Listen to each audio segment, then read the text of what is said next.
की बात करते हैं। तुम्हारे हाथ का स्पर्श पाकर मेरे पास आया है।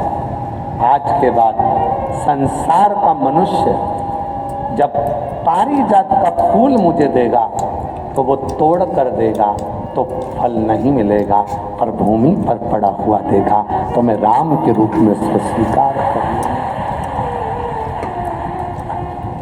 राम जी के हाथ के पुष्प के बराबर पुष्प पारिजात का भूमि पर पड़ा हुआ पुष्प हो जाता है।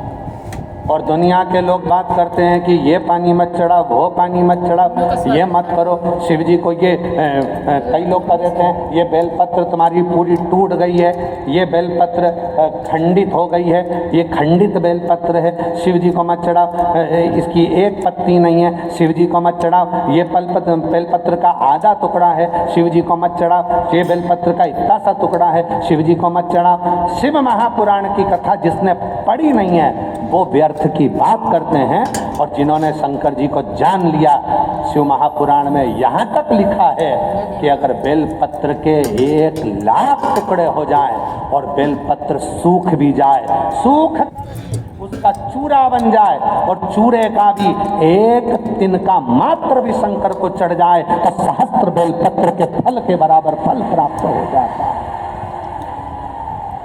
जो समझे ही नहीं उनको क्या समझाए? जो आज भी दिमाग में लेकर बैठे खंडित है, खंडित है, खंडित है।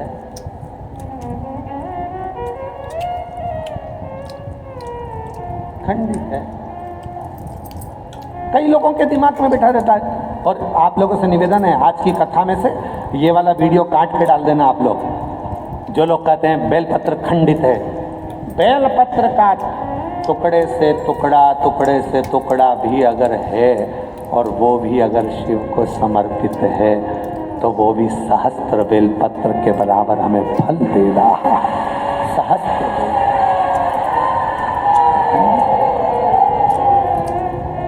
दुनिया में केवल एक ही तो है, पूरी दुनिया में केवल एक ही है, मेरा देव अधिदेव महादेव। भगवान विष्णु जी की मूर्ति खंडित होती है तो मूर्ति को बदलना पड़ता है। राम जी की मूर्ति खंडित होती है तो मूर्ति को बदलना पड़ता है। देवी जी की मूर्ति खंडित होती है तो मूर्ति को बदलना पड़ता है। दत्त भगवान की मूर्ति खंडित होती है तो मूर्ति को बदलना पड़ता है। 33 कोटि देवताओं की मूर्ति खंडित होती है तो मूर्ति को बदलना पड़ता है।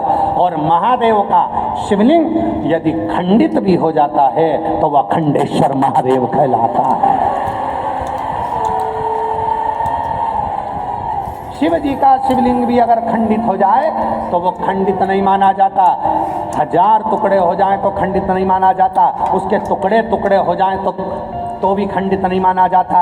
वो अखंडेश्वर हो जाता है, सहस्त्रेश्वर हो जाता है, लक्षेश्वर हो जाता है। वो साधारण नहीं रहता है।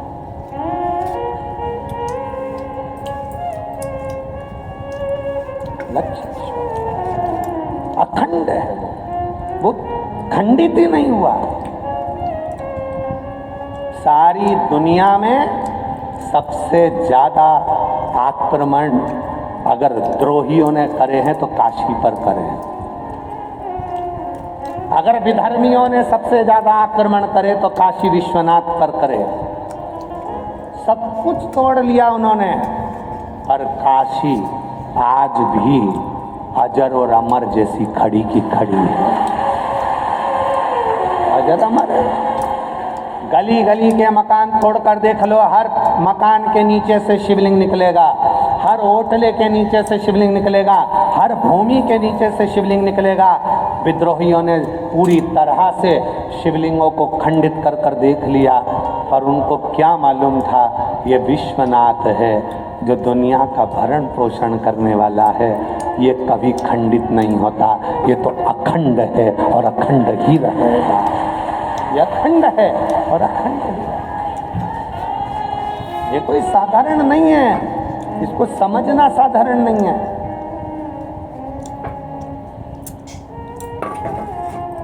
एक नैना नाम की एक शिवभक्त महाराष्ट्र की, आकोला के पास में रहते, नैना नाम था महाराज।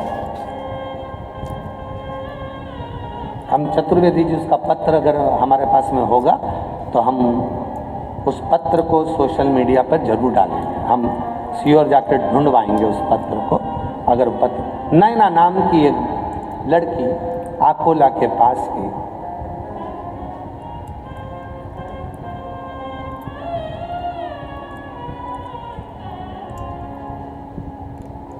हॉस्पिटल में जॉब करती है। हॉस्पिटल में भी ऐसी जगह जॉब करती है जहां पर स्त्री का प्रसव होता है, बच्चा जन्म लेता, तो पूरी की पूरी It's not just the food that makes a meal worthwhile, but also how it is served. And hence, I ordered myself a cute little dinner.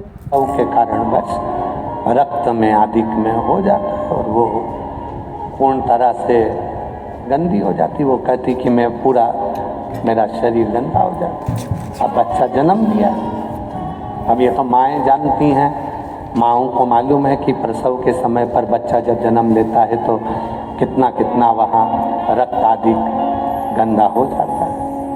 नहीं ना, गुरुजी बहुत दुखी रहती। मेरे दुख का निवारण क्या है? हमने कहा एक लोटा जल सारी समस्या का हल। हमारे पास तो कोई दूसरा निवारण तो है ही नहीं। पानी चढ़ाओ, दुख मिटाओ, बोल बम का नारा है, श्री शिवाय। इसके सिवाय तो हमारे पास कुछ दूसरी चीजें हैं। दुनिया के लोगों के पास में बहुत सारी चीजें हैं, कोई भभूति दे देगा, कोई बेल दे देगा, कोई नारियल दे देगा, कोई कुछ दे देगा। हमारे पास तो ये भी नहीं है।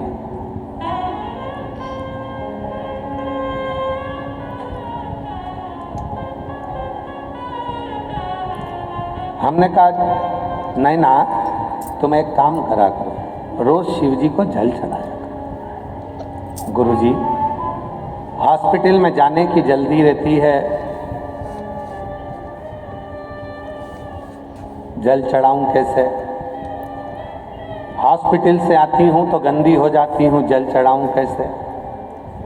हमने कहा घर से चला करो तो बोतल में जल भर लिया करो, जाते आते जब तुम्हारा मन पड़ जाए, जब शिव कृपा कर दें तब जल चढ़ा। हॉस्पिटल से आती होगी तो स्नान कर कर आती होगी, हाँ। कपड़े बदल कर आती होगी, हाँ। तो फिर जाने में क्या दिक्कत? पर लोग कहते हैं कि हॉस्पिटल से आइए, शिव जी के मंदिर आ गई। हमने कहा दुनिया तो ताना देती रहेगी। शिव महापुराण की कथा में आता है, रात्रि को 9:15 वाला जो उपाय यूट्यूब पर डला हुआ है, जब कोई बहुत मात्रा में बीमार पड़ जाता है, हॉस्पिटल से ही वो 9:15 वाला उपाय करने के लिए मंदिर पहुंच जाता है और बाबा उस पर करुणा करना प्रारंभ कर देता है।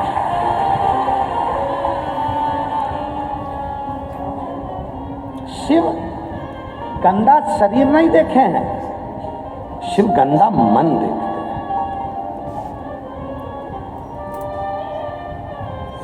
कितने रुपए का तुमने क्रीम पाउडर लगाया, कितने सुंदर तुम हो, ये शिव जी को मतलब ही नहीं है। क्या करेगा वो तुम्हारी सुंदरता से? करेगा क्या? जिनके आगे स्वयं माँ जगत जननी पार्वती जी भी फीकी हैं, जिनके आगे स्वयं जगत जननी जगदम्बा अम्बा भी स्वरूप में फीकी हैं, वो शिव जी कितने सुंदर हैं। तो तुम्हारी सुंदरता से उसको कोई मतलब तो नहीं। तेरी प्रतिमा कितनी सुंदर, तू कितना सुंदर। जाओ जी, कहेंगे वो कितना सुंदर।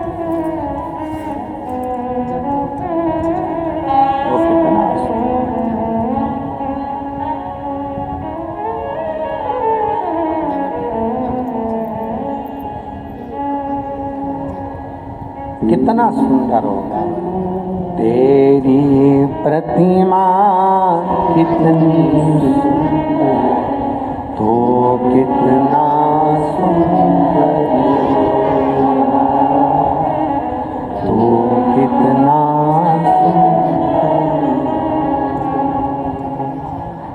जरा विचार कर, कितना सुंदर।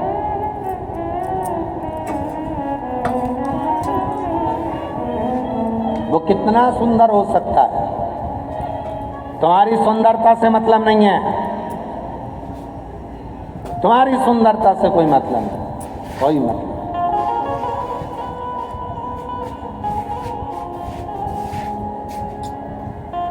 नाथू भगत की कथा याद है आप लोगों को? काशी में रहने वाले, जितने काशी में रहने वाले, नाथू भगत की कथा आप लोगों के स्मरण में होगी। नाथू भगत शिव का परम उपासक, गंगा जी के तट पर रहता था। 80 घाट के नजदीक में एक बड़ा सा किला था। उस किले के एक आले में वो रहता था, किले के आले में। और वो किले के घाट के किले के आले में। अब थोड़ा ध्यान देना तुम लोग, जरा सा स्मरण रखिएगा। आप लोग तो काशी के रहने वाले हो। गंगा के घाट पर बहुत बड़े बड़े घाट हैं। घाट के अंदर जहाँ लोग खड़े होकर नहाते हैं, ऐसे गोल गोल चबूतरे बने रहते हैं, उसके अंदर आले बने रहते हैं। आले, उस आले के अंदर नाथू भगत रहता था। जितने काशी वाले हैं उन सबके स्मरण में एक कथा होगी कि वो नाथू भगत काशी में रहता और 80 घाट के नजदीक में केदार खंड के अंतर्गत निवास करता। नाथू भगत जिसको भी प्रवचन देता था, बोलता था, तो एक ही बात कहता था, कभी उसने काशी से बाहर पांव नहीं रखा। कैलाश नहीं गया क्योंकि उसको मालूम है कैलाश मेरी काशी में है। कभी देवी का दर्शन करने नहीं गया क्योंकि 9 देवियां मेरी काशी में है। किसी गौरी का दर्शन करने नहीं गया क्योंकि 9 गौरी मेरी काशी में है। किसी विनायक का दर्शन करने नहीं गया क्योंकि अष्टविनायक मेरी काशी में है। किसी हनुमान जी के मंदिर दर्शन करने नहीं गया क्योंकि सारे हनुमान मेरी काशी में है। किसी देवता के धाम नहीं गया क्योंकि सारे देवता मेरी काशी में है। वो नाथू भगत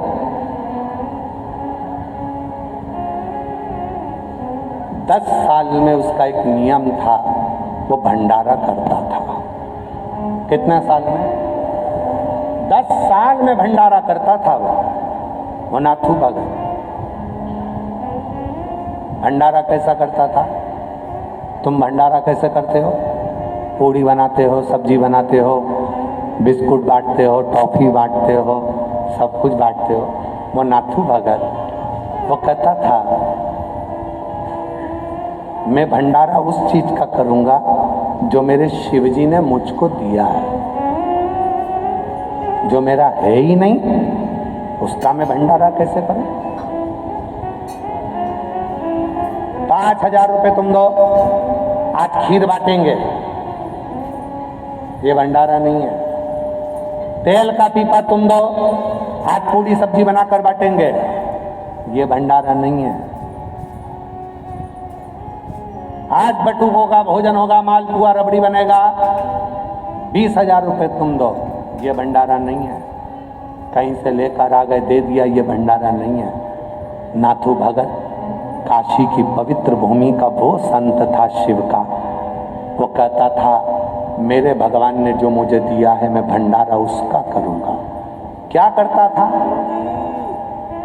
अपने शरीर को खंभे से ठोक लेता था, शिव शिव शिव शिव शिव कहकर ठोकता।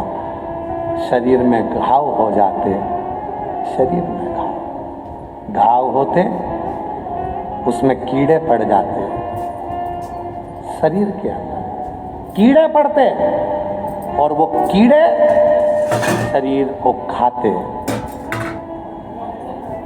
15 दिन तक भंडारा उसके शरीर का देता वो नाथू भगत, और 16वें दिन माँ गंगा में जाके डुबकी लगाता, पूरा शरीर ठीक हो जाता।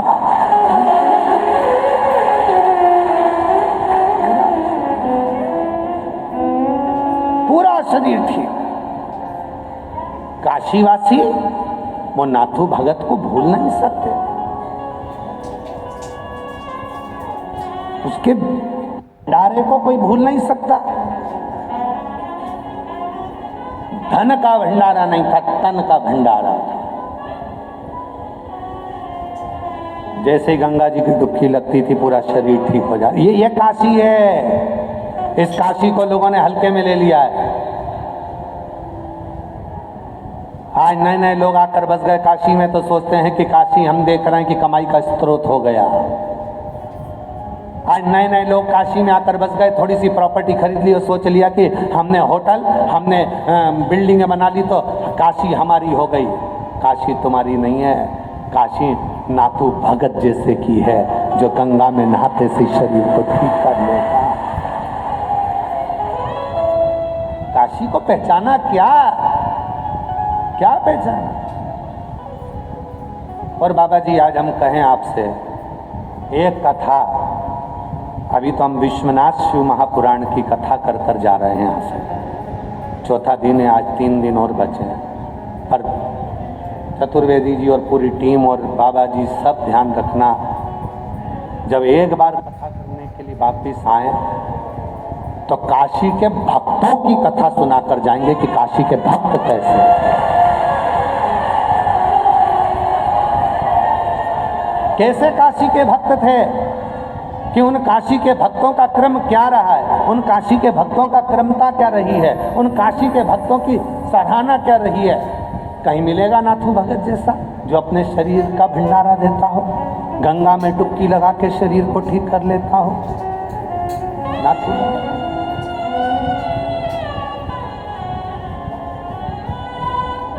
आओ काशी के एक भगत की और बात करें तो विपन्नन। काशी का एक भगत विपन्नन मणिकर्णिका पर रहता था, और वह विपन्नन मणिकर्णिका पर रहता, और मणिकर्णिका पर वह विपन्नन रहता हुआ मणिकर्णिका की भूमि पर जब कोई मुर्दा जलाने आता तो मुर्दे जलाने वाले का मुख देखता। वो विपन्नन, और वो विपन्नन जो मणिकर्णिका के घाट पर रह रहा है, ना घर है ना कुछ है, केवल खुले आसमान में विपन्नन रहता था। और कहते हैं लोग मुर्दा लेकर जाते थे, राम नाम सत्य चिल्लाते थे, और विपन्नन मुर्दे से, जिसको लेकर जा रहे हैं उस मुर्दे से बात कर लेता था। लोग कहते थे अघोरी है, तांत्रिक है। लोग कहते अघोरी है, तांत्रिक है। अरे विपन्नन ना अघोरी था ना तांत्रिक था, वो विश्वनाथ जी का भक्त था, शिव का भक्त था। वो अघोरी नहीं।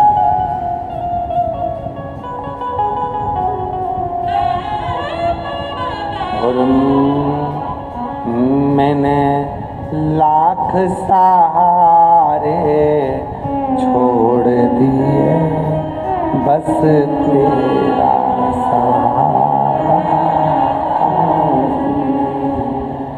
मैंने लाख सहारे छोड़ दिए, एक तेरा सहारा,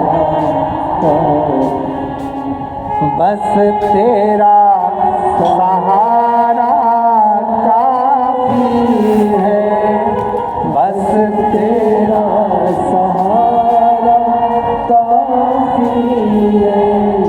मैंने लाख गवारे छोड़ दिए, एक तेरा दुआरा। मैंने लाख दुआरे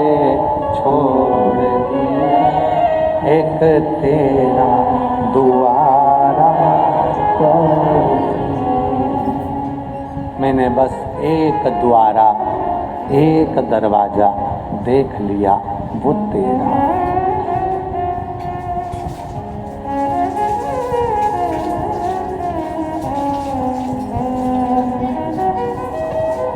संगी साथी कुटुंबी बड़े, मेरे संगी साथी कुटुंबी बड़े, बस एक सहारा देख लिया, तेरे दर का किनारा काफी है। बस एक सहारा देख लिया, तेरे दर का किनारा काफी है। मैंने सारे सहारे छोड़ दिए, बस तेरा सहारा काफी है। विपणन लोग कहते थे तांत्रिक था, विपणन लोग कहते थे अघोरी था, विपणन जिसकी चरित्र काशी के शास्त्रों में मिलता है और उसको पढ़ो तो मिलता है कि विपणन मुर्दों से बात कर लेता था, मुर्दों से। और सुनो, हे काशीवासियों, आप सबके चरणों को प्रणाम कर कर एक बात कहना चाहता हूं इस विपणन के चरित्र से। प्रश्न था विपणन का। एक ब्राह्मण मस्तक पर त्रिपुंड, गले में रुद्राक्ष की माला, भस्म पूरे शरीर पर लगी हुई, त्रिपुंड, और विपणन के पास आ गया। उस दिन विपणन खुले आसमान में बैठे थे, मुर्दे से बात कर रहे थे, मुर्दे से। ये काशी है वकील साहब, ये काशी है जहां मुर्दे से बात करने वाले संत भी यहाँ निवास करते थे। गर्व होना चाहिए काशीवासियों को कि ये काशी है। इसको महाशमशान कहते हैं, महाशमशान। विपणन बैठे थे, गले में रुद्राक्ष, भस्म, त्रिपुंड पहना हुआ एक ब्राह्मण विद्वान, शिखाबंदी है उसकी, तन पर एक लंगोटी है, ऊपर के भाग कुछ नहीं है, यज्ञोपवीत धरा हुआ है। विपणन के पास विपणन, आज विपणन मुर्दे से बात कर कर हंस रहे थे तो मैं पूछा कि भाई मेरा प्रश्न है। ब्राह्मण ने पूछा कि परमात्मा से प्रेम और संसार से प्रेम में क्या अंतर है। सुनना जरा, बड़ा सुंदर है।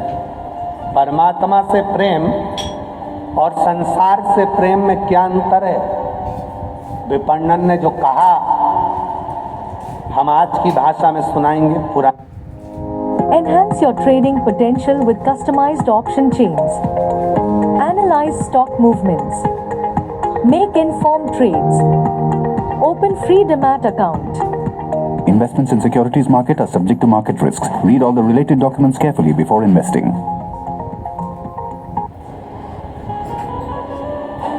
घर से लोग भोजन ले जाने को टेंशन समझ रहे हैं। ये संसार का प्रेम है। कौन लेके जाएगा खाना। आज हॉस्पिटल तुम जा रही हो तो कल मैं जाऊंगी, सास बीमार है, ससुर बीमार है, क्या रोज रोज मैं ही बैठी रहूं? क्या पूरी इजाजत का हिस्सा मुझे ही मिलेगा? सास तो तुम्हारी भी है ना, माँ तो तुम्हारी भी है ना, तो तुम भी खाना लेके जाओ। ये सांसारिक प्रेम है। विपणन अपनी भाषा में समझाए थे, पर सियोर वाला बाबा अपनी भाषा में समझा रहा है। ये सांसारिक प्रेम है। डॉक्टर से जाकर पूछ रहे हैं ठीक हो जाएंगे कि नहीं होंगे। डॉक्टर ने कह दिया चांस तो थोड़े कम है। तो फिर कितने दिन के हैं? ये सांसारिक प्रेम है। विपणन की भाषा को हमने अपनी भाषा में बदला है। विपणन की भाषा तो बहुत ऊंची है, जिसको समझने में हमको समय लग जाए, इसलिए हमने अपनी भाषा में। फिर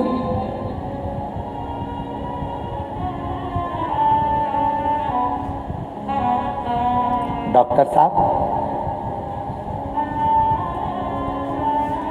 इनको खाने में क्या दें? 4-5 रोटी देंगे, 2-4 रोटी देंगे तो गंदगी करेंगे, और गंदगी करेंगे तो पलंग पर साफ कौन करेगा? भोजन की मात्रा कम कर दी, 2 रोटी 1 रोटी, जिससे वो मलमूत्र ना करे, साफ कौन करेगा? संसारिक प्रेम है। और विपणन ने कहा यह संसार का प्रेम है। जिस व्यक्ति ने करोड़ों कमाए, जिस व्यक्ति ने लाखों कमाए, जिस व्यक्ति ने दुकान जमाई, जिस व्यक्ति ने बंगला बनाया, जिस व्यक्ति ने घर बनाया, आज उसी पर लोग खर्च नहीं कर पाते। विचार करते हैं ज़्यादा खर्चा हो जाएगा, हॉस्पिटल से जल्दी छुट्टी दे दो, घर ले जाते हैं। अब जब मर ही रहे हैं तो घर ही मर जाएंगे। इसको कहते संसारिक प्रेम। और विपणन ने फिर कहा परमात्मा से प्रेम किसको कहते हैं? तो विपणन कहते हैं दर्द में भी अगर वो याद आ रहा है, दुख में भी आंसू के साथ विश्वनाथ का नाम निकल रहा है, और मरने से पहले भी ये तुम्हारे भीतर विश्वास है कि मेरे साथ मेरा विश्वनाथ है, वही परमात्मा का प्रेम। इसी को परमात्मा का प्रेम कहते हैं, इसी को परमात्मा के प्रति प्रेम कहा गया। इसलिए मेरी जीजियों, जितने भी आस्था चैनल पर कथा सुन रही हैं, जितने फेसबुक यूट्यूब पर कथा सुन रहे हैं, जितने मेरे जीजा, जितनी मेरी जीजी, जितना मेरा बेटा बेटी, जितने मेरे बुजुर्ग माँ बाप यहाँ बैठे हैं, पंडाल में बैठे हो जितने, बाहर बैठे हो जितने, और जितने आस्था चैनल पर कथा सुन रहे हैं, सबसे निवेदन है अंतिम समय आए उससे पहले अपनी अलमारी में जितनी साड़ियाँ रखी हैं सब पहनो।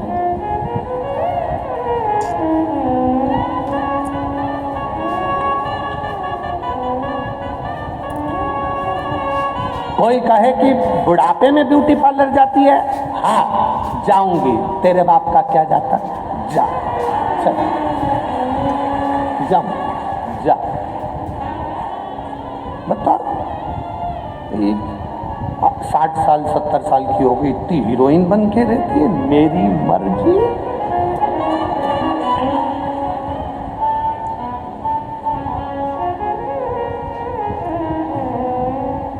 कब अपन ही खुश होकर नहीं जी सके तो फिर परमात्मा भी पूछेगा, भेजा था तेरे को नीचे, क्या करा? बच्चों की शादी करी, बेटियों की शादी करी, दामाद मिल गए, बहुएं आ गई, सारा काम धंधा उनको दे दिया। बाद में काशी में पंडित प्रदीप मिश्रा की कथा सुनने जाने का मन हुआ, बच्चों से कहा मुझको टिकट बनवा दे, बच्चा के रहने दो, भीड़ चल रही है, अभी कोई टिकट मिकट नहीं मिलेगा। और ससुराल में बेटे के यहाँ काम आ गया तो तत्काल टिकट में डाल दिया। और बाप को माँ को अगर काशी जाना था तो कहा रहने दो, कहाँ जाओगे, रहने दो, क्या करोगे? जब तक तुम्हारे घर में चले तब तक सारे तीर्थ कर लो,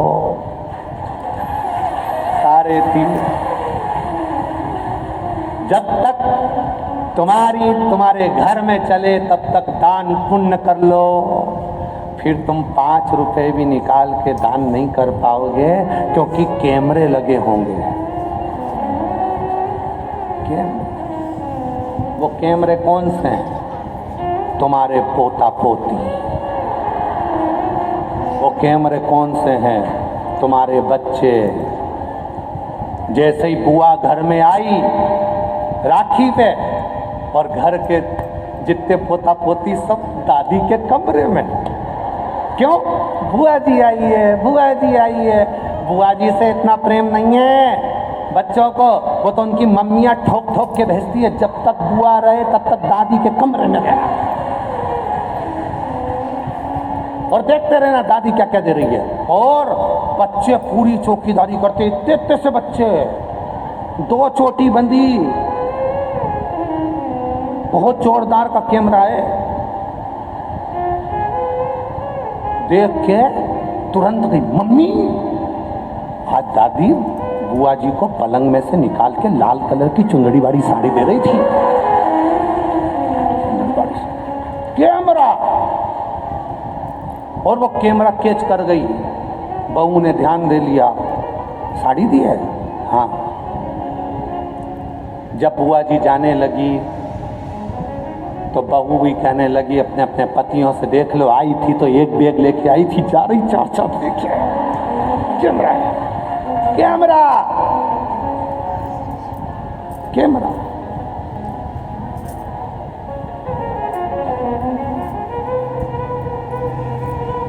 इसीलिए जब तक तुम्हारे घर में चले, जब तक तुम्हारे घर पर कमांड रहे, तब तक तीर्थ करो, दान करो, पुण्य करो, भजन करो, कीर्तन करो। बात का कोई भरोसा, बात का कोई भरोसा नहीं। शरीर शिथिल होता चले जाता है तो भजन भी नहीं हो पाता।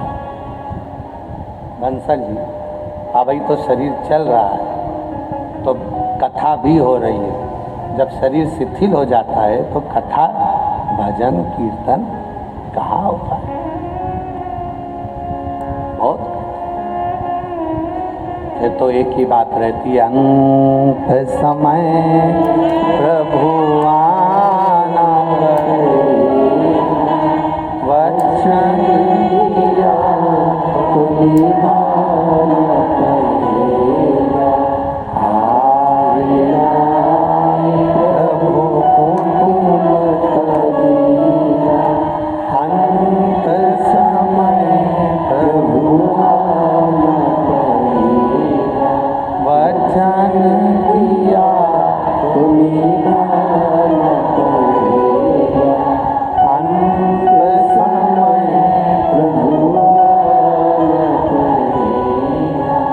परमात्मा से प्रेम और सांसारिक प्रेम विपणन ने बता दिया ब्राह्मण देवता को कि ये परमात्मा से प्रेम है और ये संसार का प्रेम, संसार। पर एक बात आप लोगों से कहें, आज जो आप लोगों को देखा, आप लोगों का जो प्यार देखा है शिव पुराण के प्रति, दरवाजे पर खड़े होकर इंतजार करना, शायद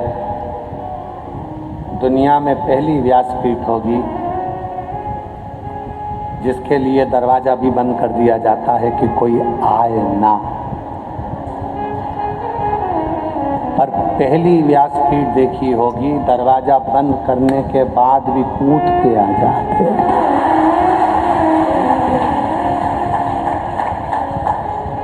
तुम हमें छुपा ना पाओगे, तुम हमें छुपा। कहाँ स्वर नहीं बैठ रहा है तुम्हारा, 1 नंबर पर लेके आओ उसको, इसको 1 नंबर पर चलाओ तुम, उसका 2-3 पे जा रहा है, 1 पर ले इसको। समझ, शिव तत्व कह रहा है, शिव तत्व।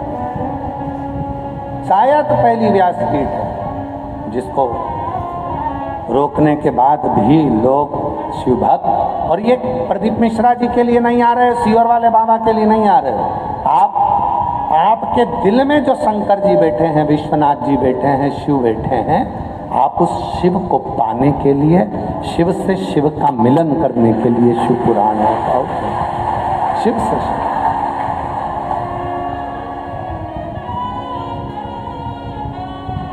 तो त्रेता, सतयुग, द्वापर, इन सारे युगों में सर्वश्रेष्ठ युग कौन सा है?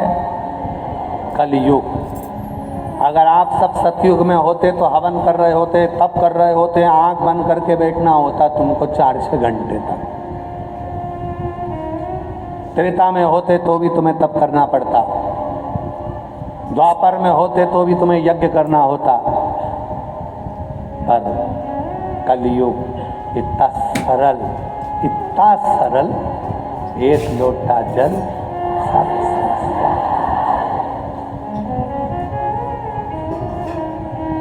और आज हमारे चतुर्वेदी चढ़वा दिए बिस्लेरी का जल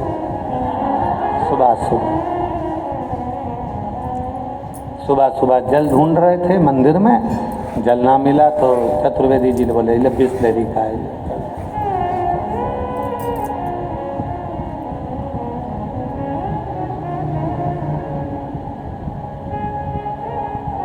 जो नहीं किया। शिव जी ने कभी नहीं कहा कि मुझे इतना कीमती फूल देना, कभी नहीं कहा।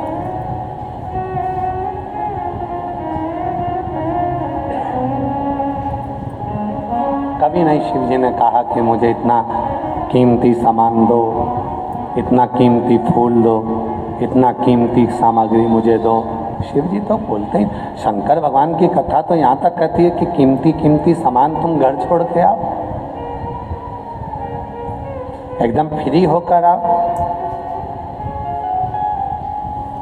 आनंद के साथ।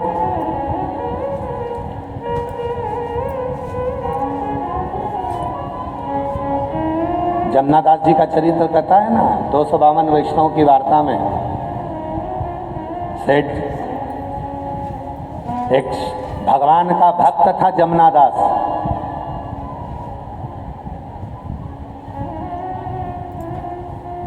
फूल वाले के पास गया फूल लेने के लिए। कितने का है? 1 रुपए का। दे दो, बाबा को चढ़ाऊंगा, श्रीनाथ जी को, गोवर्धननाथ जी को, विश्वनाथ जी को दे दो, ले आओ। वहीं से एक सेठ जा रहा था जिसका नाम था यवनराज। यवनराज सेठ जा रहा था वेश्या के दरवाजे पर। टोकनी में देखा कि फूल रखे थे, बड़ा सुंदर फूल था। जो जमुनादास जी के हाथ में फूल रखा था उसी फूल को सेठ यवनराज ने देख लिया। यवनराज ने फूल हाथ में लेकर, हाथ में फूल को उठाकर देखा, फूल वाले से पूछा फूल कितने का है? फूल वाले ने कहा फूल 2 रुपए का। जमुनादास जी बोले अभी तो तुम मुझे फूल 1 रुपए का दे रहे थे, विश्वनाथ जी के लिए, गोवर्धननाथ जी के लिए, श्रीनाथ जी के लिए। ए भैया, मैंने ये फूल अपने मन से बाबा को दे दिया, गोवर्धननाथ जी को दे दिया, श्रीनाथ जी को दे दिया, विश्वनाथ जी को दे दिया, अब तो तुम ये फूल मुझे दो ना। फूल वाले ने कहा फालतू की बात मत करो, फूल की कीमत 2 रुपया है। यवनराज को कहा, सेठ जी को। यवनराज जी ने अपनी गठरी में से 2 रुपए निकाल कर देना चाहे तो जमुनादास जी ने कहा फूल अब जाएगा तो विश्वनाथ के चरणों में ही जाएगा, फूल जाएगा तो गोवर्धननाथ जी के चरणों में ही जाएगा। फूल की कीमत 4 रुपये। जमुनादास भक्त। यवनराज ने कहा फूल की कीमत 8 रुपये, अगर ये फूल जाएगा तो वेश्या के जूड़े में जाएगा। जमुनादास जी ने कहा फूल की कीमत 10 रुपये। यवनराज ने कहा फूल की कीमत 20 रुपये। वेश्या के जूड़े के लिए फूल की कीमत 20 रुपये। जमुनादास जी ने कहा फूल की कीमत 40 रुपये। यवनराज ने कहा तू मुझे जानता नहीं, मैं नगर का सेठ हूं, ये पूरी नगरी मेरी है, तुम मुझसे भिड़ रहा है। जमुनादास जी कहने लगे यवनराज जी आप तो दूसरा फूल भी ले सकते हो, ये फूल तो मेरे बाबा को चढ़ जाने दो। यवनराज ने कहा फूल की कीमत 80 रुपया। जमुना दास जी ने कहा फूल की कीमत 100 रुपया। यमनराज ने कहा फूल जाएगा अब तो बेश्या के जूड़े में ही जाएगा, फूल की कीमत 200 रुपये। जमुना दास जी ने कहा फूल जाएगा तो विश्वनाथ जी के पास जाएगा, फूल की कीमत 400 रुपये। यमनराज ने कहा फूल की कीमत 500 रुपये। जमुना दास जी ने कहा फूल की कीमत 1000 रुपये। यमनराज ने कहा फूल की कीमत 5000 रुपये।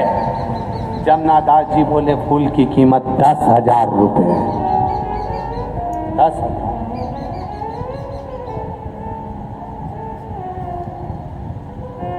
यमनराज ने पता लगाया कि ये इसके पास कितनी जमीन जायदाद है, पता करो।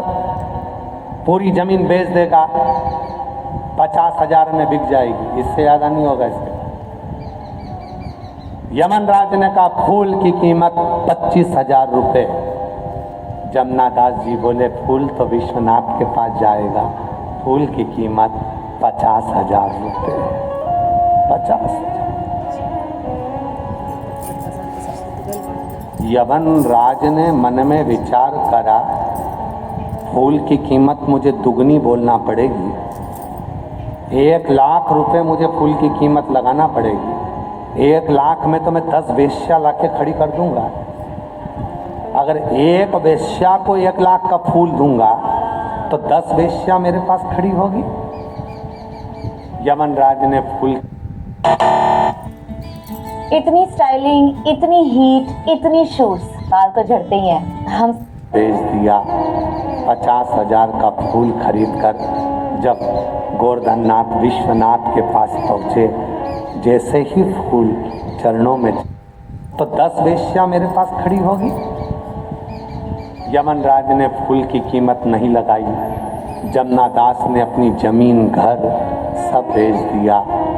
50,000 का फूल खरीद कर जब गोवर्धननाथ विश्वनाथ के पास पहुँचे, जैसे ही फूल चरणों में चढ़ाया, इतने में तो मेरा ठाकुर, मेरा गोवर्धननाथ, मेरा विश्वनाथ जमुना दास को गले से लगा लिया।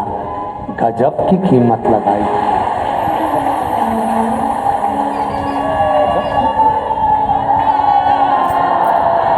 गजब की कीमत। आज भी अगर भगवान शंकर के फोटो का दर्शन करो, श्रीनाथ जी के चित्र का दर्शन करो, गोवर्धननाथ जी के फोटो का दर्शन करो, आज भी जमुना दास जी का वो फूल तुम्हें फोटो में मिलेगा। फोटो में। आप लोगों में से किसी ने शंकर जी का फोटो देखा? अगर शिव जी का फोटो देखा हो तो यहाँ एक फूल लगा हुआ उनका देखा होगा कान के पास। किस किस ने देखा है? दर्शन किए? शिव जी के कान के पास में एक फूल होता है, श्रीनाथ जी के हाथ के ऊपर एक फूल होता है, गोवर्धननाथ जी के हस्त के ऊपर एक फूल होता है। कोई पूछे कि भगवान शंकर जी के कान के पास में केवल एक ही फूल क्यों है, तो जवाब मिलेगा वो फूल किसी और का नहीं है, वो जमुना दास का फूल आज तक मेरा महादेव अपने कान के पास लगाता है। वो जमुना दास जी का फूल आज भी मेरे गोवर्धननाथ जी अपने हस्त कमल पर रखते हैं। कीमत फूल की नहीं है, कीमत भाव की है, कीमत दिल की है, कीमत हृदय की है। अब लोग कहें कि पानी गंदा, कोई कहे फूल बेकार हो गए, कोई कह दिया पानी फूल मुरझा गए, कोई कहने कह दिया ये बेलपत्री टूट गई, कोई कह दिया बेलपत्री खंडित हो गई, कोई ने कह दिया नारियल सड़ाई निकल गया।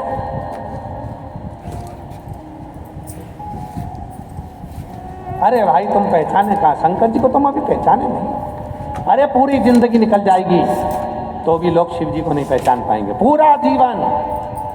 और जितने हमारे श्रोता हैं, हम बाबा के इस विश्वनाथ जी की धरा से कर रहे हैं, जितने श्रोता आस्था चैनल पर, फेसबुक, यूट्यूब पर सुन रहे हैं, उन सब से निवेदन है, तुम्हें अगर कोई आडंबर में डाले, कोई कहे तुमसे शिव जी को ये अच्छा देना, शिव जी को ऐसा देना, शिव जी को वैसा देना, समझ लेना वो तुम्हें केवल आडंबर में डाल रहा है।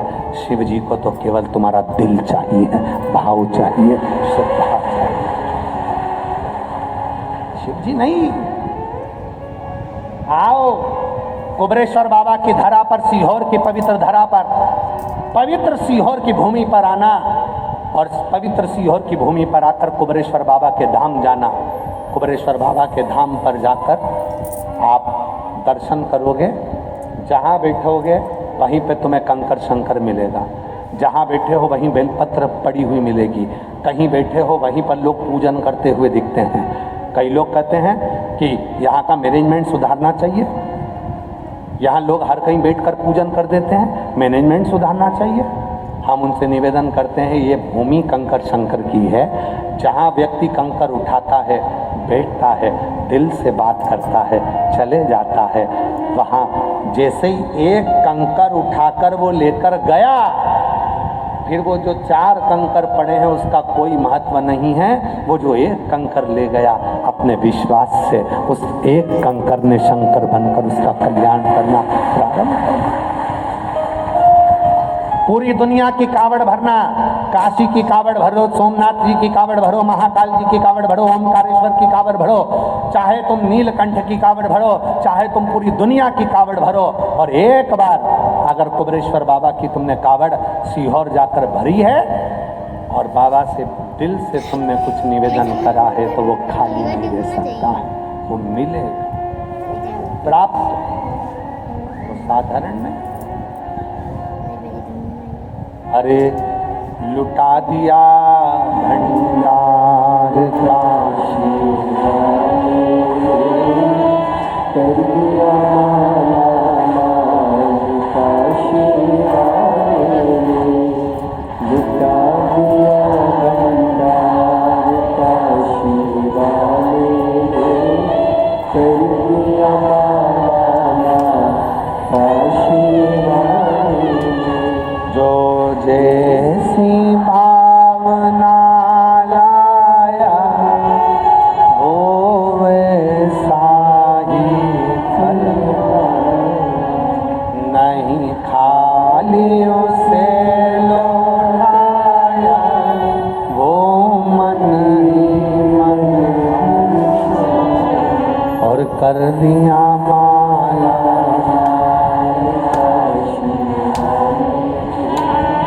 लुटा दिया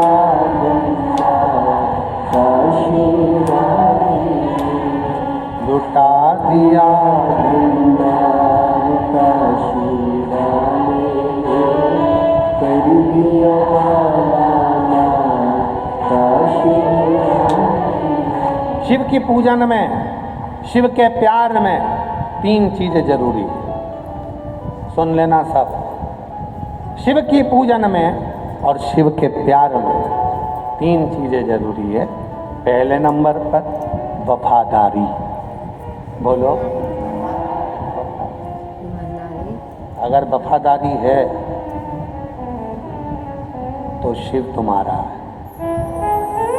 बाबा जी, आज के ज़माने में लोग गुरु के प्रति भी वफादार नहीं हो पाते, माता पिता के प्रति भी वफादार नहीं हो पाते, अपनों के प्रति भी वफादार नहीं हो पाते, धर्मपत्नी और बच्चों के प्रति भी वफादार नहीं हो पाते, पति पत्नी के प्रति वफादार नहीं हो रहा और पत्नी पति के प्रति वफादार नहीं हो रहा। अगर वफादार होते तो लेटरिन की, बाथरूम की टाइल्स के नीचे दबे हुए नहीं मिलते, वफादार होते तो ड्रम के अंदर पड़े हुए नहीं मिलते। वफादार, गुरु के प्रति भी वफादारी बहुत जरूरी। जिस गुरु को तुमने मंत्र लिया है, जिस गुरु को तुमने मान लिया कि मैंने श्री शिवाय नमस्तुभ्यम मंत्र ले लिया, वो गुरु मेरा है। अब जो बोलेगा, गुरु वाक्य ही जनार्दन का वाक्य है, और गुरु ने कह दिया ऐसा, तो फिर उस वचन को पकड़ लिया तो फिर तो तुम पार हो गए। और गुरु के वचन में भी अगर संशय हो गया तो फिर रहेगा गुरु के वचन।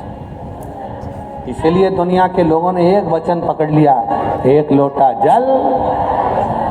जब दुनिया के लोगों ने एक वचन पकड़ लिया कि एक लोटा जल सारी समस्या का हल है, तो काय को आडंबर में फंसूं, काय को पाखंड में जाऊं, काय को इधर उधर भटकूं। दुख आया, लोटा भरा, शिव जी के मंदिर पहुंच गए, काम आ। 3 चीजें हैं। शिव की पूजन में और शिव के प्यार में 3 चीजें जरूरी है। पहले नंबर पर बोलो वफादारी, दूसरे नंबर पर विश्वास और तीसरे नंबर पर समर्पण। ये 3 चीजें। पहले नंबर पर वफादारी रखना। वफादारी का मतलब होता है कि मेरा शिव जैसा रखे, शिव जैसा, शंकर जैसा। किसको कहते हैं वफादारी मालूम है तुमको?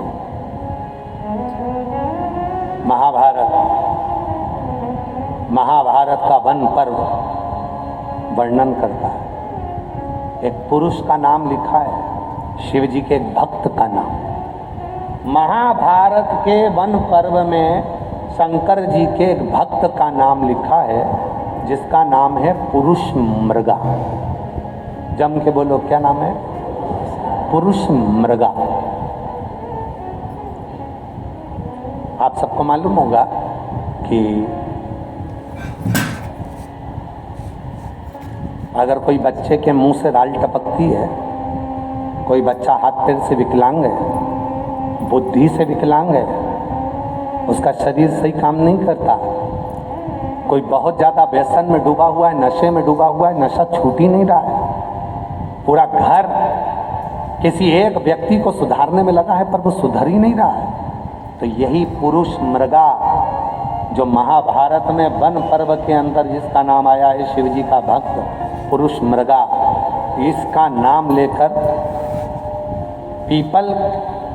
एक पीपल का पत्ता और एक बेलपत्री का पत्ता, ये दोनों पीपल के पत्ते की नोक को बेलपत्री के पत्ते की नोक के साथ उल्टे हाथ में आगे करा जाता है।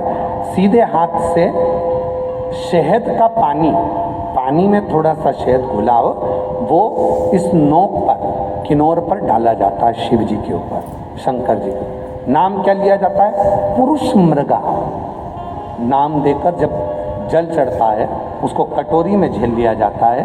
जो बच्चा मानसिक विकलांग होता है, शरीर से विकलांग होता है, कहते हैं शरीर में कोई ऐसा रोग हो जाता है जिसका इलाज पूरे दुनिया में नहीं है, उस रोग में भी जीबीएस बीमारी के अंतर्गत अगर उस जल को शिव पर चढ़ाकर उसको सुबह दोपहर शाम थोड़ा थोड़ा देना प्रारंभ करते हैं, शरीर में बल आता है और शरीर काम करना प्रारंभ कर देता है। वो पुरुष मृगा। महाभारत के वन पर्व में वर्णन आता है पुरुष मृगा का।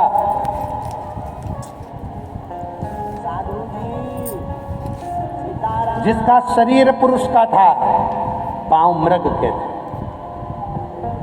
पांव मृग के थे, पुरुष ने।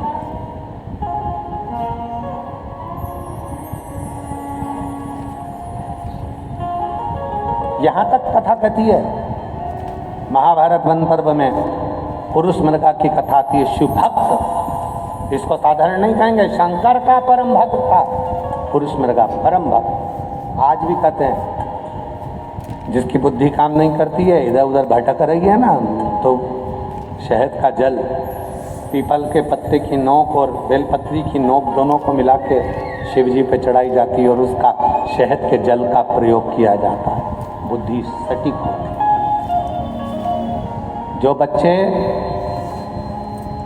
पढ़ने बैठते हैं, मन नहीं लगता, मन विचलित हो जाता है, परीक्षा हॉल में याद नहीं आता, सब याद करते हैं, रात भर पढ़ते हैं और परीक्षा हॉल में भूल जाते हैं, उनके लिए भी पुरुष मृगा, पीपल के पत्ता नीचे, ऊपर बेलपत्री का पत्ता, दोनों की नोक, शहद का पानी शिव जी को समर्पित कर कर उस पानी का आचमन करें, बुद्धि केंद्रित हो जाती। पुरुष मृगा। फिर से बोलो, क्या नाम है? पुरुष मृगा। वन पर्व महाभारत में चरित्र आता है। राजसु यज्ञ चल रहा है युधिष्ठिर के यहाँ, पांडवों के राजसु यज्ञ महाराज। और राजसु यज्ञ में ब्रह्मा जी की ओर से आए, विष्णु जी की ओर से आए, इंद्र की ओर से आए, सबकी ओर से आए, पर शिव जी की ओर से कोई नहीं आया। तब गुरु जी ने कहा कि यह काम करो। शंकर जी का एक परम भक्त है पुरुष मृगा, यदि वो यज्ञ में राजसु यज्ञ में आ गया तो समझ लो कि ये यज्ञ सफल हो गया और तुम्हें वर प्राप्त हो गया, फिर तुम कभी जिंदगी में हार नहीं सकते। पुरुष मृगा आना चाहिए, पुरुष। हर हर पुरुष मृगा आना चाहिए।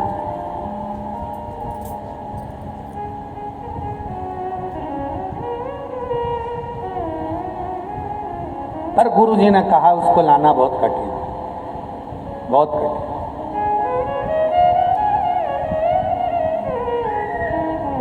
लाओ कैसे? तो महाराज पुरुष मृगा को लाया कैसे जाए? भीम कहने लगे, अरे मेरी चुटकी का काम है, तुम चिंता मत करो, मैं लेके आऊंगा, अभी लेके आता हूं। भीम गए, पुरुष मृगा मिल गए। पुरुष मृगा ने कहा कि भीम क्या बात है? भीम कहने लगे, हमारे यहाँ यज्ञ चल रहा है, चलो। पुरुष मृगा कहने लगे, मैं शिव जी की पूजन कर रहा हूँ, नहीं जा रही है। जरा शंकर जी के जो भक्त होते हैं ना, बड़े अटपटे होते हैं। कभी तो मिलेंगे तो बड़ी प्रसन्नता से मिलेंगे, और कभी मिलेंगे तो ऐसे रूटली मिलेंगे कि जैसे पहचानते ही नहीं। शिव शिव है। चलो, पुरुष मृगा ने मना कर दिया। भीम ने कहा, मैं लेके जाऊंगा। ठीक है, चल।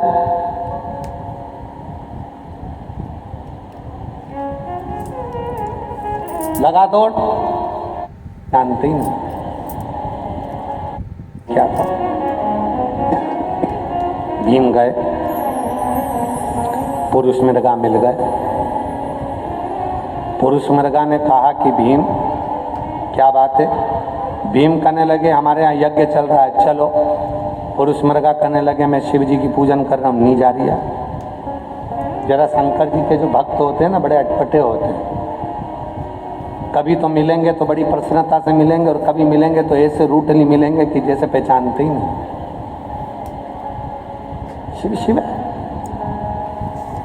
चलो, पुरुष मृगा ने मना कर दिया। भीम ने कहा, मैं लेके जाऊंगा। ठीक है, चल।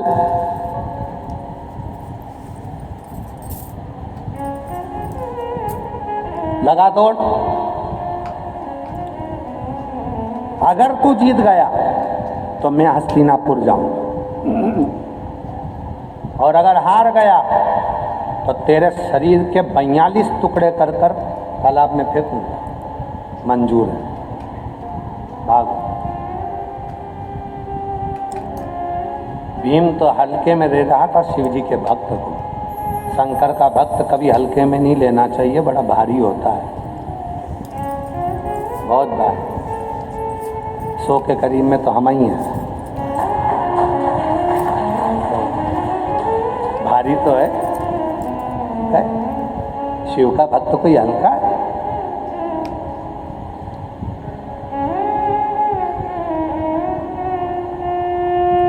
सतुआ बाबा जी को भी तुम हल्के मत लेना। मसान में रहने वाला, शमशान के सामने रहने वाला, दिन रात मुर्दे जलते देखने वाला कोई साधारण नहीं हो सकता। शिव जी का कोई साधारण नहीं है। बाबा जी, हम कई बार कह देते हैं अपनी कथा में कि उत्तर प्रदेश सरकार के माननीय मुख्यमंत्री जी योगी जी को भी हल्के में मत लेना, बहुत भारी है। एक तरफ तो गोरख पर पीठ के पीठाधीश्वर, दूसरी तरफ मुख्यमंत्री। दुनिया के लोगों को लगता है कि वो केवल मुख्यमंत्री हैं, पर सही मायने में देखा जाए तो मुख्यमंत्री तो बाद में है, पहले गोरख पीठ के पीठाधीश्वर हैं। और वो पीठ जो दुनिया की आनंद का सुख देने वाली पीठ है लोगों के लिए, उसको समझना कठिन। शिव भक्त को कौन जान सकता है? भीम ने कहा मैं भागता हूं, ठीक है पकड़ो।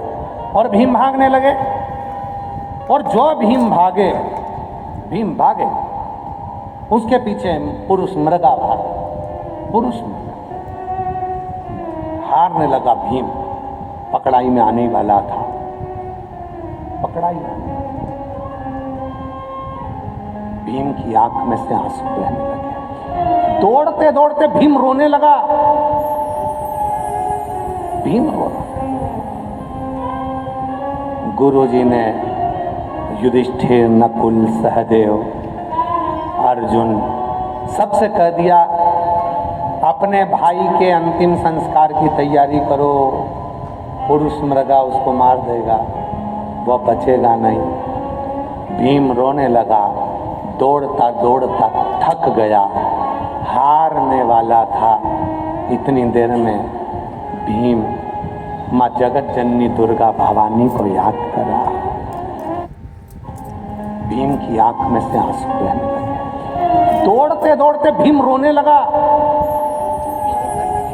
भीम रो रहा। गुरुजी ने युधिष्ठिर, नकुल, सहदेव, अर्जुन सबसे कह दिया अपने भाई के अंतिम संस्कार की तैयारी करो, पुरुष मृगा उसको मार देगा, वह बचेगा नहीं। भीम रोने लगा, दौड़ता दौड़ता थक गया, हारने वाला था। इतनी देर में भीम माँ जगत जननी दुर्गा भवानी को याद करा। भीम की धर्म पत्नी हिडिंबा माँ अम्बा जगदम्बा को याद करी, मेरा पति मरने वाला है, बचा लो माँ, बचा लो, बचा। माँ ने तुरंत उसी क्षण, अगर मेरी जगत जननी माँ नहीं होती तो भीम तो निपट गया। माँ ने क्या करा, मेरी जगत जननी माँ ने अपने जूड़े में से एक गजरे का फूल नीचे फेंका। जो फूल फेंका वहां शिवलिंग आ गया। पुरुष मृगा भाग रहा था, शिवलिंग को देखा, रुक गया, पांव पड़ी, पत्ती तोड़ी, शिवजी को चढ़ाया, फिर भागा। इतनी देरी हो गई तो भीम थोड़ा आगे निकल गया, फिर पकड़ाई में आने लगा। माँ अम्बा जगदम्बा ने अपने जूड़े का फूल तोड़ा, फिर नीचे पटका। पुरुष मृगा का नियम था, पुरुष मृगा का, जैसे हमारा नियम है बाबा जी, हमारा भी एक नियम है। हम सीहोर से चलते हैं या यहाँ से चलते हैं, रास्ते में जहाँ रुकेंगे वहाँ ओटले पर कोई शंकर का शिवलिंग हो या पेड़ के नीचे कोई शिवलिंग हो तो वहाँ जल चढ़ाकर फिर आगे बढ़ जाते। पुरुष मृगा का नियम था, जहाँ शिवलिंग देखता था वहाँ प्रणाम करता था, जल चढ़ाता था, पत्ती चढ़ाता था, फिर बढ़ता था। अब पार्वती जी क्या कर रही हैं, गजरे का फूल गिराती थी, शिवलिंग प्रकट हो जाता था, पुरुष मृगा वहाँ पूजन करने बैठ जाता था। इतनी देर में भीम आगे बढ़ जाता था, फिर वापिस वही की वही क्रम होता रहा। आखिरी में हस्तिनापुर की बॉर्डर थी, भीम भागा और इतनी देर में पुरुष मृगा ने भीम का पांव पकड़ लिया। आधा शरीर अंदर था, भीम का एक पांव घुटने में भीम आगे बढ़ जाता था, फिर वापिस वही की वही क्रम होता रहा। आखिरी में हस्तिनापुर की बॉर्डर थी, भीम भाग, पत्ती तोड़ी, शिवजी को चढ़ाया, फिर भाग। इतनी देरी हो गई तो भीम थोड़ा आगे निकल गया, फिर पकड़ाई में आने लगा। माँ अम्बा जगदम्बा ने अपने जूड़े का फूल तोड़ा, फिर नीचे पटका। पुरुष मृगा का नियम था, पुरुष मृगा का, जैसे हमारा नियम है बाबा जी, हमारा भी एक नियम है। हम सीहोर से चलते हैं या यहाँ से चलते हैं, रास्ते में जहाँ रुकेंगे वहाँ ओटले पर कोई शंकर का शिवलिंग हो या पेड़ के नीचे कोई शिवलिंग हो तो वहाँ जल चढ़ाकर फिर आगे बढ़ जाते। पुरुष मृगा का नियम था, जहां शिवलिंग देखता था वहां प्रणाम करता था, जल चढ़ाता था, पत्ती चढ़ाता था, फिर बढ़ता था। अब पार्वती जी क्या कर रही हैं? गजरे का फूल गिराती थी, शिवलिंग प्रकट हो जाता था, पुरुष मन का महापूजन करने बैठ जाता था। इतनी देर में भीम आगे बढ़ जाता था, फिर वापिस वही की वही क्रम होता रहा। आखिरी में हस्तिनापुर की बॉर्डर थी, भीम भागा और इतनी देर में पुरुष मृगा ने भीम का पांव पकड़ लिया। आधा शरीर अंदर था, भीम का एक पांव घुटने से नीचे वाला बाहर रह गया और पुरुष मृगा ने कहा अब तो तुझे मरना। युधिष्ठिर आ गए बाहर, हाथ जोड़ लिए, बाबा जी, ए बाबा जी, आप पूरे शरीर को नहीं काट सकते। दिल्ली के बाहर जो घुटना रहा है और पंजा रहा है, आप इसको काट लो, 42 टुकड़े करो, फेंक दो, पर शरीर नहीं काट सकते। पुरुष मृगा प्रसन्न हो गए, राजसु यज्ञ करवाया, वर दिया। इस पवित्र कथा को दौड़ते हुए पुरुष मृगा के शिवलिंग की पूजन की कथा को जो सुनेगा, उसकी जिंदगी में जितनी भी अड़चने आएगी वो सब समाप्त हो जाएगी। महाभारत के वन पर्व में वेद व्यास जी वर्णन करते हैं। महाभारत के वन पर्व में वेद व्यास जी लिखते हैं, जो पुरुष मृगा के इस पवित्र चरित्र का स्मरण करता है, उसकी जिंदगी के सारे अड़चन, सारी तकलीफें समाप्त हो जाती है। क्योंकि ये पुरुष मृगा कोई साधारण नहीं है, शिव जी का वो भक्त है जो चलते चलते शंकर को पूजन करता, स्मरण करता और बढ़ता रहता है। और विश्वनाथ की धरा पर रहने वालों को तो इसका स्मरण है, स्मरण। और तेरे डमरू के सारे अड़चन, सारी अड़चने आएगी वो सब समाप्त हो जाएगी। सब काट सकते। दिल्ली के बाहर जो घुटना रहा है और पंजा रहा है, आप इसको काट लो, 42 टुकड़े करो, फेंक दो, पर शरीर नहीं काट सकते। पुरुष मृगा प्रसन्न हो गए, राजसु यज्ञ करवाया, वर दिया। इस पवित्र कथा को दौड़ते हुए पुरुष मृगा के शिवलिंग की पूजन की कथा को जो सुनेगा, उसकी जिंदगी में जितनी भी अड़चने आएगी वो सब समाप्त हो जाएगी। महाभारत के वन पर्व में वेद व्यास जी वर्णन करते हैं। महाभारत के वन पर्व में वेद व्यास जी लिखते हैं, जो पुरुष मृगा के इस पवित्र चरित्र का स्मरण करता है, उसकी जिंदगी के सारे अड़चन, सारी तकलीफें समाप्त हो जाती है। क्योंकि ये पुरुष मृगा कोई साधारण नहीं है, शिव जी का वो भक्त है जो चलते चलते शंकर को पूजन करता, स्मरण करता और बढ़ता रहता है। और विश्वनाथ की धरा पर रहने वालों को तो इसका स्मरण है, स्मरण। और तेरे डमरू की धुन सुन के मैं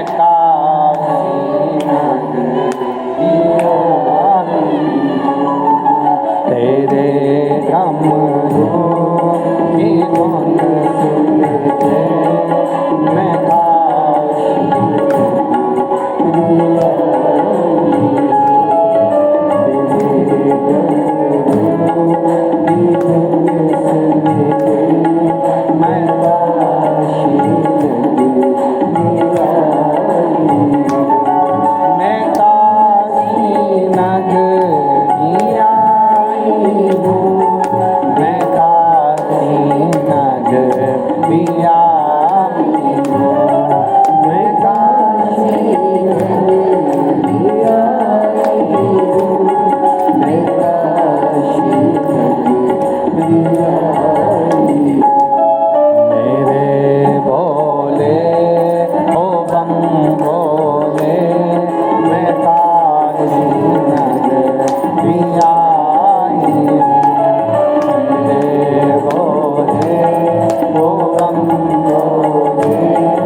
मोती है सुधा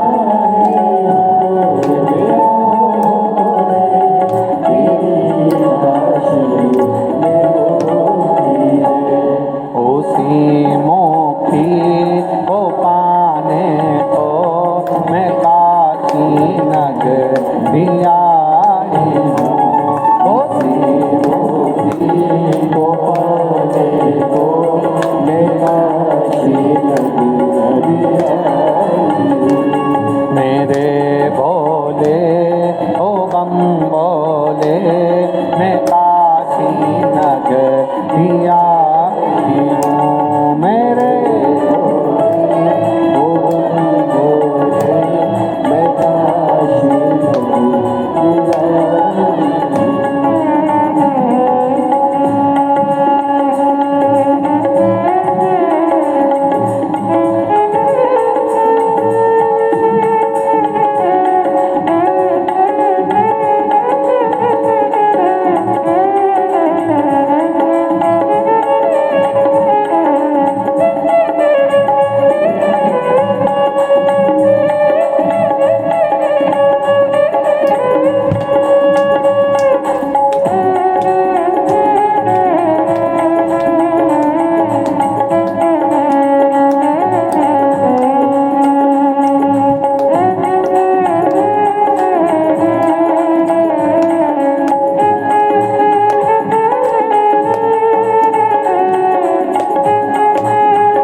भोले ओ बम बोले मैं काशी नगरी आई हूँ।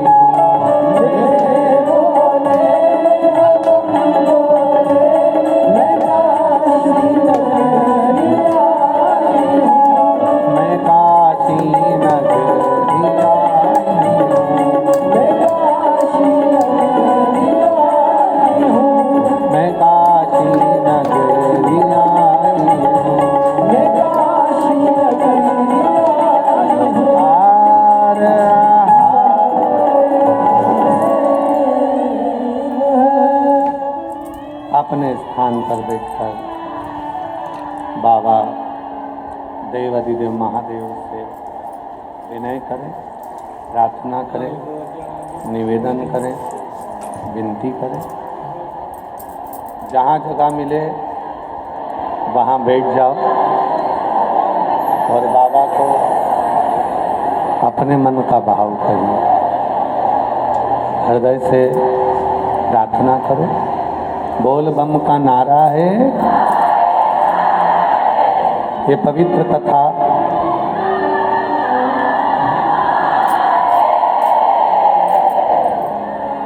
ये पवित्र शिव महापुराण की कथा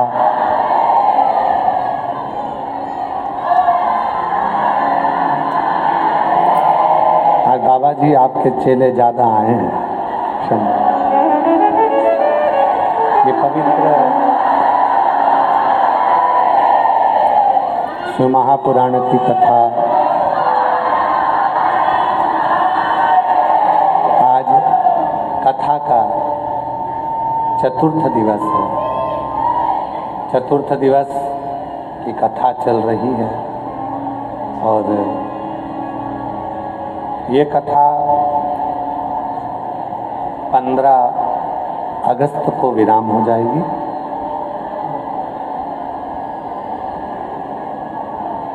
फिर 17 अगस्त से 23 अगस्त तक भिलाई छत्तीसगढ़ जयंती स्टेडियम में शिव महापुराण की कथा दोपहर में 1 बजे से 4 बजे तक रहेगी। आप और हम सब श्रवण करेंगे। बाहर का पड़ाव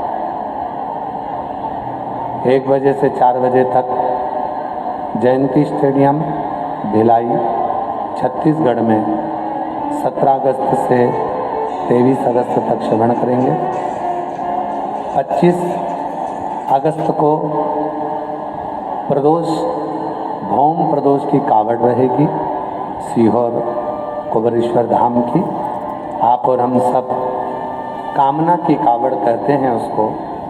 सुबह 9 बजे माँ सीवन के तट से 11 किलोमीटर की ये कावड़ आप और हम लेकर चलेंगे। 25 अगस्त को बाबा को समर्पित करेंगे। 28 अगस्त को रक्षाबंधन का त्यौहार है। मेरी पूरी जीजियों को भाई की तरफ से रक्षाबंधन की बहुत बहुत बधाइयाँ रहें। और रक्षाबंधन के दिन हम भी प्रयास करेंगे कि 2 क्षण के लिए लाइव आएंगे हमारी सोशल मीडिया के माध्यम से और आप बहन और भाई के रक्षाबंधन त्यौहार का, क्योंकि आप हमारी बहन हो तो बहन और भाई के रक्षाबंधन त्यौहार को राखी बंधवाते हुए आप लोगों के सामने प्रस्तुत होंगे और सब आनंद। 11 सितंबर से 17 सितंबर तक उचहारा रायबरेली उत्तर प्रदेश में शिव महापुराण की कथा रहेगी। 11 सितंबर से 17 सितंबर उचहारा रायबरेली उत्तर प्रदेश में शिव महापुराण की कथा रहेगी, जिसके आयोजक उचाहार में शिव महापुराण की कथा बरेली रायबरेली उचाहार रायबरेली उत्तर प्रदेश में 11 सितंबर से 17 सितंबर तक कथा रहेगी। आयोजक पांडे श्री मनोज पांडे जी उसके आयोजक रहेंगे। कैबिनेट मंत्री हैं उत्तर प्रदेश सरकार के, एक बार उनके लिए भी जोरदार ताली हो जाकर साथी का। फिर 20 सितंबर से 26 सितंबर तक हमारी जो गादी की कथा होती है सीहोर की अग्रवाल महिला मंडल, जो 30 वर्षों से लगातार कराती आ रही है अग्रवाल धर्मशाला में, वो कथा अग्रवाल महिला मंडल की 20 सितंबर से 26 सितंबर तक रहेगी। इसके बाद में 13 अक्टूबर से 17 अक्टूबर तक जितेंद्र पुनोजा पाटिल जी नेवाली बड़वानी मध्य प्रदेश में कथा रहेगी। उसके बाद में 30 अक्टूबर से 5 नवंबर तक उन्नाव उत्तर प्रदेश में शिव महापुराण की कथा उन्नाव उत्तर प्रदेश में 30 अक्टूबर से 5 नवंबर तक रहेगी। कथाओं के ही क्रम में 24 फरवरी से 2 मार्च 2027 की कथा तारा बाबा की कुटिया सिरसा हरियाणा में रहेगी। 24 फरवरी 2027 से 2 मार्च 2027 तक तारा बाबा की कुटिया सिरसा हरियाणा में शिव महापुराण की कथा रहेगी। बाबा को अपने मन का भाव कहें, प्रार्थना करें, विनय करें, निवेदन करें, विनती करें। काशी की पूर्ण पवित्र भूमि है। अपने दिल का भाव बाबा की इस पवित्र धरा पर, गंगा माँ के तट पर, बाबा की इस पवित्र कथा में कुबेरेश्वर बाबा की जो पोथी, कुबेरेश्वर बाबा के कंकर शंकर की भूमि से जो यहाँ आई है, उससे विनय करते हुए साथ में बोलें, प्रार्थना करें।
बाबा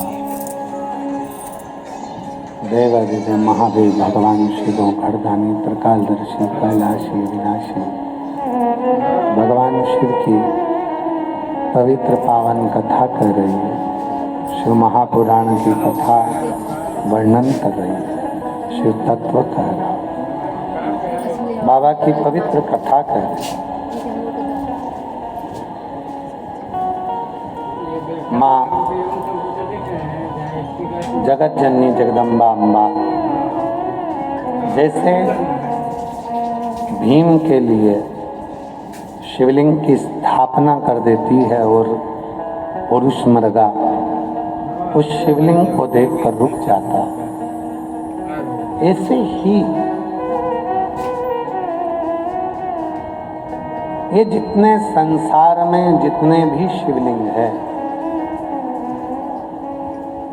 जितने भी शिवलिंग पूरे भूमंडल पर विराजमान हैं, ये हमको ये सीख देते हैं कि कुछ देर वहाँ बैठने पर हमारे जीवन के सारे कष्ट अड़चने दूर हो जाते हैं। अड़चन दूर हो, कष्ट दूर हो। एक स्मरण रहे आपको,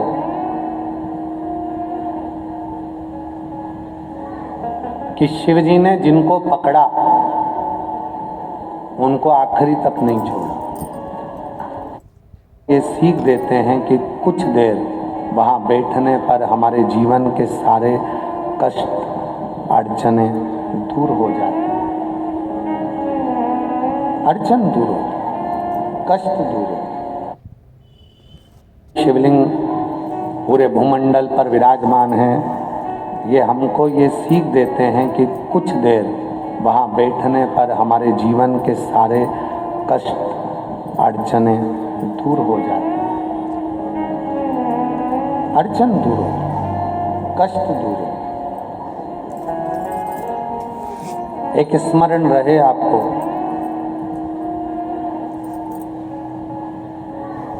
कि शिव जी ने जिनको पकड़ा उनको आखिरी तक नहीं छोड़ा। शिव जिनको पकड़ते हैं उनको छोड़ते हैं। नंदी शिव जी ने पकड़ा, छोड़ा नहीं। भृंगी शिव जी ने पकड़ा, छोड़ा नहीं। श्रृंगी शिव जी ने पकड़ा, छोड़ा। शिव जिनको पकड़े उनको छोड़ते नहीं। 33 कोटि देवताओं में केवल एक देव अधिदेव महादेव ऐसे हैं जो बड़ी मुश्किल से तो अपने होते हैं, और अगर अपने हो गए तुम उनको छोड़ भी दोगे तो भी शिव तुमको कभी नहीं छोड़ेगा। शिव नहीं छोड़।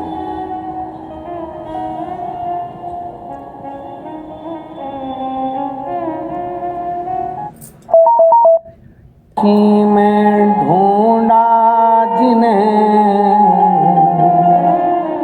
अवंतिका में पाया, काशी में ढूंढा जिन्हें पाया, शिव भक्तों के हृदय में, भक्तों के हृदय विश्वनाथ का ठिकाना, भक्तों के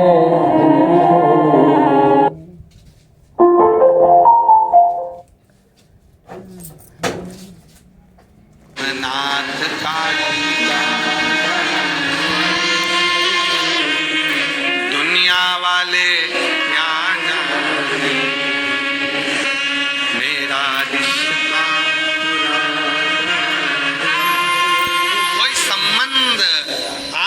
हमारा रहा है शिव जी से।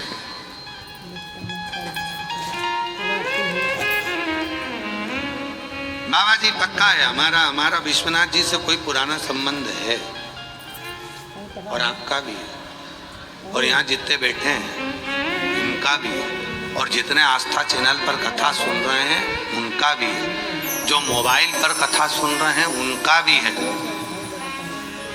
अगर संबंध नहीं होता तो बंसल जी तुम्हें दिल्ली से यहाँ नहीं बुलाते। वकील साहब, हरियाणा वाले, बठिंडा वालों, जितने यहाँ बैठे हो तुम लोग, कहाँ अम्बाला, बीटा, जयसवाल, जितने बैठे हो ना, तुम जितने बैठे तुम्हें कोई यहाँ नहीं बुलाते। कौन किसके यहाँ बुलाता है?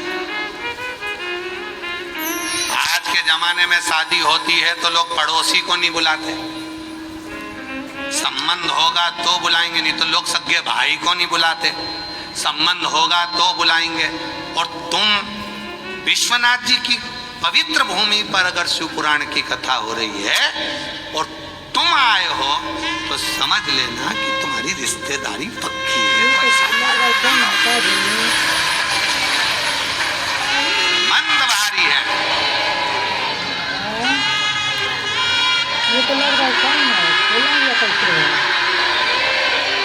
का दमदार आवाज पाई है रे विश्वनाथ वालों।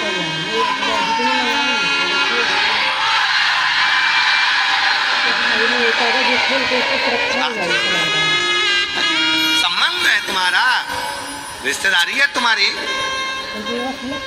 अच्छा, कहीं जाते हो तो छाती ठोक के बोला करो, फालतू की बात करना मती, तू हमें जानता नहीं है। हम उसके साथ रहते हैं जो जहर पीकर भी अमृत देना जानता है। जानते नहीं मेरे को लोग आते हैं ना, जब लोग कई यहाँ तो ठीक है, बहुत चौकसी में कथा चल रही है, तुम लोगों को आने की अनुमति नहीं है, ऑनलाइन सुनने की अनुमति है, पर जहाँ कहीं बड़ी बड़ी कथा होती है तो वहाँ लोग फोन लगा देते हैं। लगाऊं क्या फोन? मुझे यहाँ से जान दो अंदर और बैठने दो। तुम मेरे को पहचानते नहीं, मैं उनकी रिश्तेदार हूँ, तुम मुझे जानते नहीं हो। उसने तुरंत फोन लगाया, पर भगवान की इतनी कृपा होती है कि जहां वो फोन लगाती है वहां नेटवर्क खत्म हो जाता है। ये बड़ी कृपा है। जब बड़ी बड़ी कथाएं होती है तो कथा में नेटवर्क चले जाता है, लगा फोन किसको लगाएगी। फिर वहां वो रिश्तेदारी काम नहीं आती, फिर रिश्तेदारी क्या काम आती है? ए भैया चले जानते तेरे हाथ जोड़ो, एक पुण्य लगेगा रे, सीवर वाला बाबा के देख लूंगी, वो सीवर वाला बाबा मेरे को एक बार देख लेगा, बस उतने में मेरा काम हो जाएगा रे, मेरे को चले जा तेरे हाथ जोड़ो। अब वो फोन काम नहीं करा और वो काम कर गया। इतने में तो जितने गार्ड लगे थे ना, बाउंसर को जितने पुलिसकर्मी, उन्होंने कह दिया बेचारी के जान दे। और जैसे ही वो दरवाजे से अंदर आई, उतनी देर में तो उसका रुतबा ही बदल गया। वो पीछे तो नहीं, अंदर आके आगे बैठी, जो आगे बैठी सब उसको देख रही, किसी की पहचान वाली है। चतुर्वेदी जी से पूछो इनकी है, बंसल साहब तुम्हारी, केसरमणि जी तुम्हारी, सतुआ बाबा जी तुम्हारी, किसकी पहचान वाली? अब सब आश्चर्य में पड़े, ये है किसकी वाली? अब कौन बताए कि ये विश्वनाथ वाली? कौन बताए? हमारे दो ही रिश्ते, हमारे दो ही रिश्ते, एक हमारे भोले बाबा, एक हमारे भोले बाबा, और दो जी गौरा रानी सरकार, हमारे दो ही हमारे। तो यहाँ तो संबंध की बात हो जाती है, तो यहाँ चले किसकी? आज वो एक लड़का, वो होटल में एक लड़का गाना गा रहा था, टिंकू जिया, क्या बताओ, झाड़ू पोछा लगा रहा था और गाना गा रहा था, टिंकू जिया। तो हमको भी याद आ गया, विश्वनाथ गोरा के पिया, गोरा के पिया, हमको भी काशी बुला लिया। हमको भी याद आ गया है, सही है। विश्वनाथ गोरा के पिया, गोरा के, हमको भी काशी बुला लिया। बाबा ने बुलाया तो वो तो प्रेम की बात, तो वो गा रहा टिंकू जिया।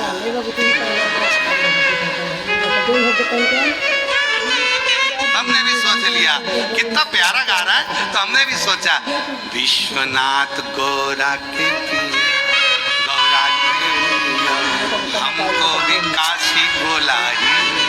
अब तुमको गाना चाहिए, काशी वालों को गाना चाहिए, हमको भी कथा में बुलाई। शिव है, औघड़दानी है, शंभु है, त्रिकालदर्शी, माता जगत जननी। जितने शिवलिंगों का निर्माण संसार सागर में, जितने भी शिव मंदिर हैं, जितने भी शिवलिंग हैं, ये संपूर्ण जगत का कल्याण करने वाले, संपूर्ण। महाराज कितना सुंदर लिखा है, मां नर्मदा जी के जल से निकले हुए शिवलिंग की प्राण प्रतिष्ठा नहीं भी होती। मां नर्मदा जी के जल से निकले हुए शिवलिंग की पूजा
करता जग हरता जग पालन करता ओम हर हर हर महादेव ब्रह्मा विष्णु सदा शिव जानत अभी का बोले जानत अभी का अक्षर के माने ओम अक्षर के माने हे तीनों एका ओम हरे हरे हरे महादेव काशी में विश्वनाथ विराजे नंदी ब्रह्मचारी ओ बोले नंदी ब्रह्मचारी कितने उठे दर्शन पावत रुचि रुचि भोग लगावते महिमा देवानी ओम हरे हरे हरे महादेव त्रिगुणी सभी सिद्धिवान जो कोई नर गावे ओ बोले जो कोई नर गावे मैं शिवानंद स्वामी जपत हराए स्वामी सुख संपत्ति पावे ओम हरे हरे हरे महादेव जय ओंकारा बोले भगवान शिव ओंकार बोले पार्वती का प्यारा बोले ओम नयन तारा बोले ओढ़े बगचारा बोले भाग पियन वाला बोले दीन नयन वाला बोले एक नयन वाला बोले भगवन पति पाला बोले मैं कोयम प्यासा ब्रह्मा विष्णु सदा शिव बोले नाम माशे डाके लाला ओम हरे हरे हरे महादेव बोले गोल मगना मताना सच्चाई सारंग बने सदा प्रसन्न ज्ञान करते भवानी सैतमा अखिलो विश्व बोला नारायण दामोदर वासुदेव इदं दानो लोका जानकी गंभीरं हरे राम राम राम हरे हरे कृष्ण कृष्ण हरे राम राम राम हरे कृष्ण विश्वनाथ भगवान